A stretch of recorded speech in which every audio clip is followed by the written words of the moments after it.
Hey guys, it's me Astrid, and right now I wanted to talk to you about something non-orchid related, but something really important to me. And that is my switch from a smartphone to a dumb phone, and my reasons why.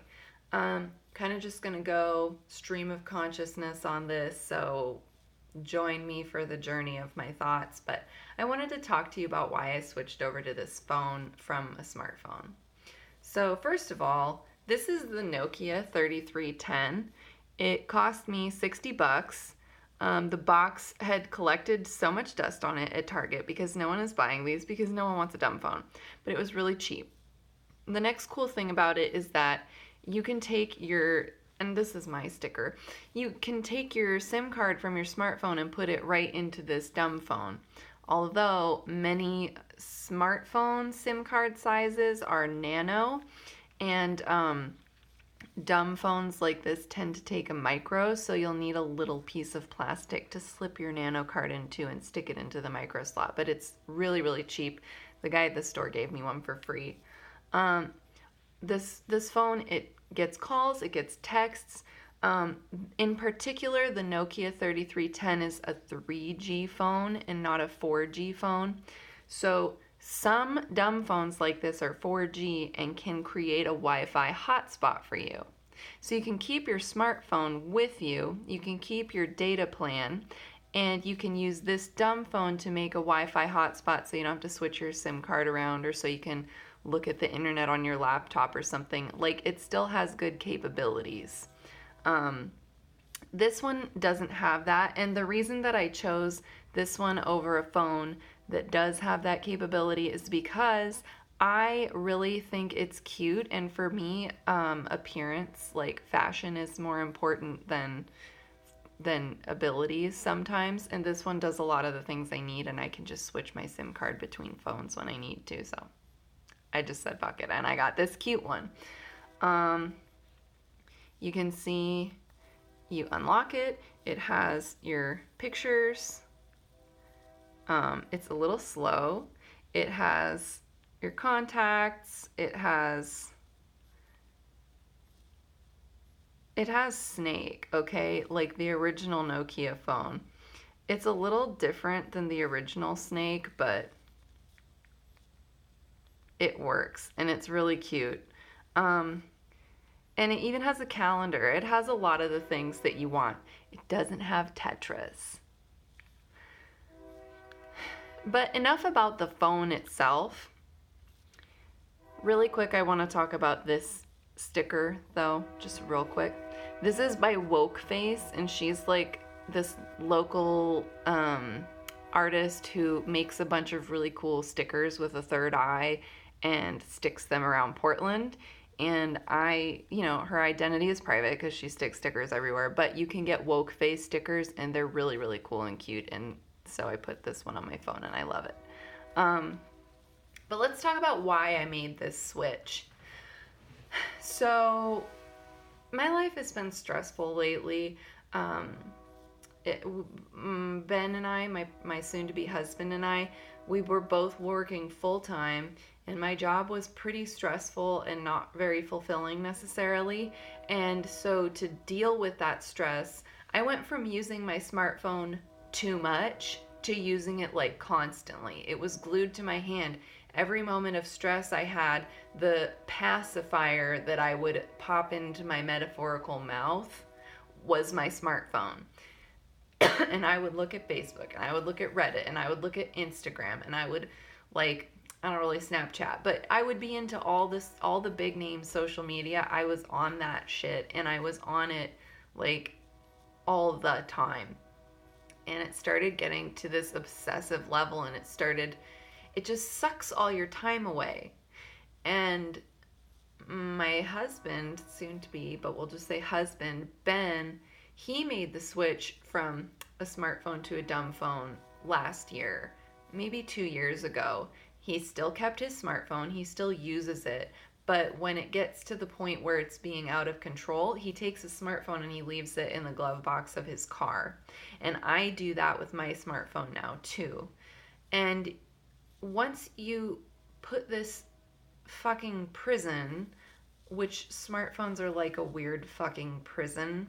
Once you put them away, you start like stretching out your attention span again.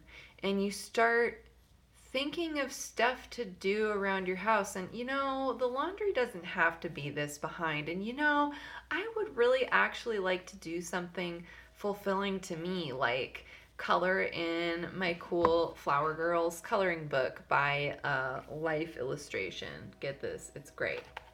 Or research and learn about fungus, or make YouTube videos, or play with my kitty cat Albert, water my orchids.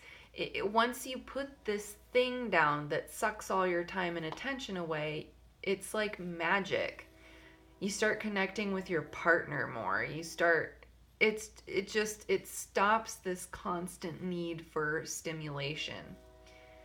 And I tried to get rid of my constant need for stimulation while keeping my smartphone. Like, I would stand in line at the grocery store, and instead of whipping out my phone, I would intentionally not use it. And I would intentionally just kind of look around and people watch and take in the world around me. And, I would go outside and water my plants and leave my phone behind. And, I don't always need music or a podcast playing. And I would try to engage in quiet time. But I found that with any amount of stress at all in my life, the smartphone just grabs me, and it's the soothing that I need. It's my automatic, easy, self-soothing tool, and it's really bad.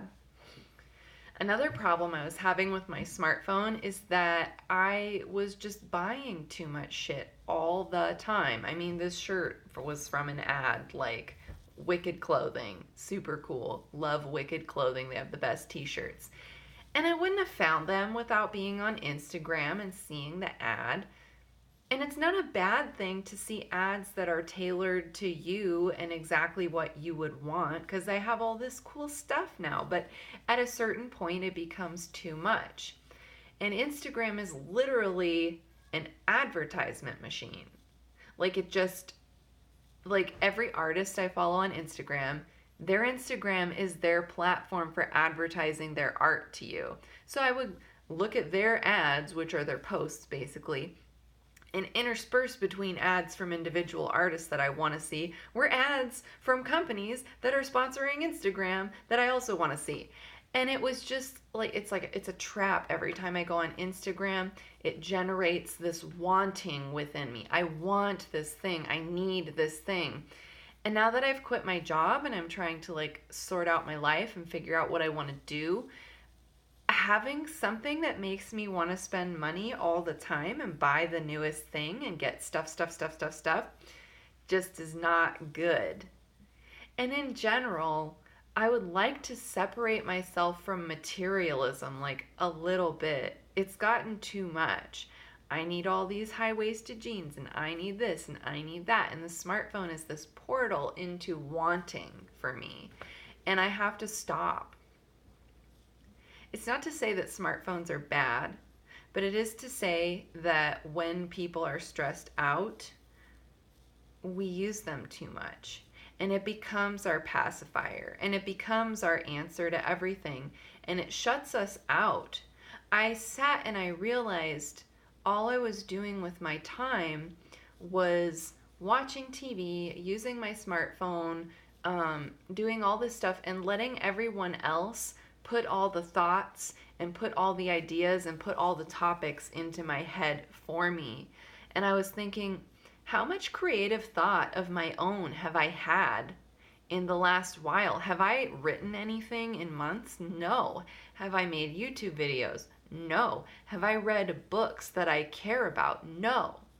And in fact, I was trying to practice my ukulele with this book. This book has little 5-minute exercises that you're supposed to do every day and just build your skills.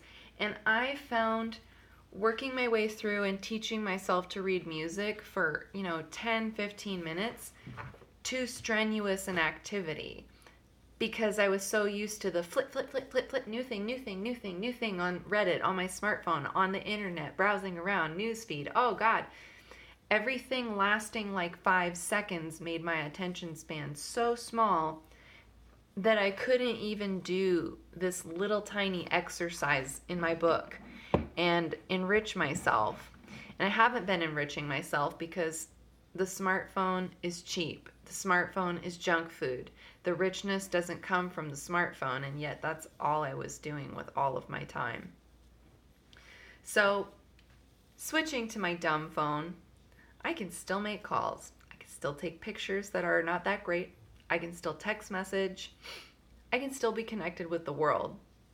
And guess what? If I need to check my email or my Google Calendar, I have this, my laptop, which is also a trap in its own way. And it's sort of a step down from how bad the smartphone is, but I still go on Facebook and Reddit too much on my laptop, but it's easier to get away from it on the laptop. Because for years, people have been engineering things to grab our attention and hold us so that they can sell us shit. And it feels gross. And the phone is one step farther down this path of grabbing our whole selves and taking it away from us so that they can extract money out of us. And it's sick. Again, smartphones aren't bad, but for me, especially quitting my job and being home and having all this time, if I kept my smartphone, I would squander the 6 months that were given to me that we decided that we would take. I would completely squander it. And then I would be at the end of this 6 months and I would say, what did I do?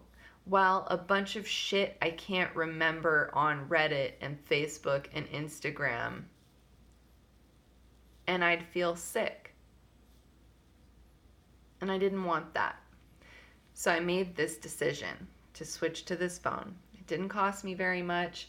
In fact, I think this phone is going to pay for itself indirectly by allowing me to free up my time and free up my mind so that I can come up with ideas to make money for us. Not spend, but make money for us. To learn new skills, to enrich my mind and my spirit. And I'm happy about it. And I'm glad I did it. And if any of you are stuck and you're thinking, I can't get off my smartphone, I'm stuck in social media, cut it out. Cut it off. You'll find in a few days that you improve. So do what I did. Do what Ben did. Just go for it. It's the worst that could happen. You switch your SIM card back to your smartphone and go back to Facebook. Thanks for joining me. I hope this was easy to follow. I think I've said my piece, and I hope you guys have a good day. Bye.